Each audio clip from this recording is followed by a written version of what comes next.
السلام علیکم، میں نمرا شہاب اور آپ دیکھ رہے ہیں فلائی نیوز۔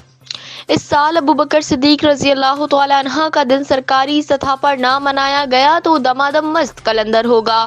مولانا نعمان ضیاء فاروقی۔ سنار بازار سے نیشنل پریس کلب اور پریس کلب تک ریلی نکالی گئی۔ ریلی میں سینکڑوں عاشقان صحابہ نے شرکت کی ہے۔ تفصیلات کے مطابق اہل سنت اور الجماعت کی طرف سے خلیفہ بلا فصل ابوبکر صدیق رضی اللہ تعالیٰ عنہ کی یوم ولادت کے سلسلے میں نیشنل پریس کلب تک ریلی نکالی گئی۔ ریلی میں سینکڑوں عاشقان صحابہ نے شرکت کی۔ اس موقع پر نعمان ضیاء فاروقی، سید عبدالسمیع شاہ، مفتی ابو طلحہ، حافظ اسلم، شفیق الرحمان حیدری، مولانا مقبول احمد اور دیگر علماء کرام نے شعلہ انگیز خطاب کرتے ہوئے کہا کہ خلیفہ بلا فصل حضرت ابوبکر صدیق رضی اللہ تعالیٰ عنہ کا یوم ولادت 22 جمادی الثانی سرکاری سطح پر منایا جائے۔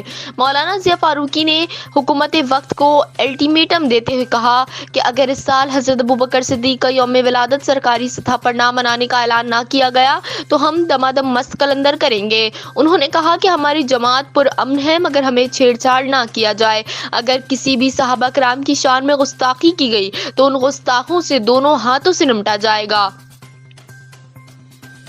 مقررین نے کہا کہ گزشتہ 40 سال سے ہمارے مطالبے پر عمل درآمد نہیں ہو رہا۔ ملک بھر میں درجنوں اہم سیاسی اور دیگر شخصیات کے ایام سرکاری سطح پر منائے جاتے ہیں۔ ہمیں کوئی اعتراض نہیں مگر ہمارا مطالبہ صحابہ کرام کے بارے میں ہے۔ بحیثیت مسلمان ہم سب کو اس مطالبے پر عمل درآمد کرنا ہوگا۔ مقررین نے کہا کہ صحابہ کی شان میں گستاخیاں کی جاتی ہیں مگر کارروائی نہیں ہوتی۔ ہماری پرامن جدوجہد اس وقت تک جاری رہے گی جب تک ہمارا جائز مطالبہ پورا نہیں ہوتا۔ آخر میں دعائے خیر کرتے ہوئے مقررین نے پولیس انتظامیہ اور صحافیوں کا شکریہ ادا کیا اور پرامن طور پر اپنے گھروں کو روانہ ہو گئے۔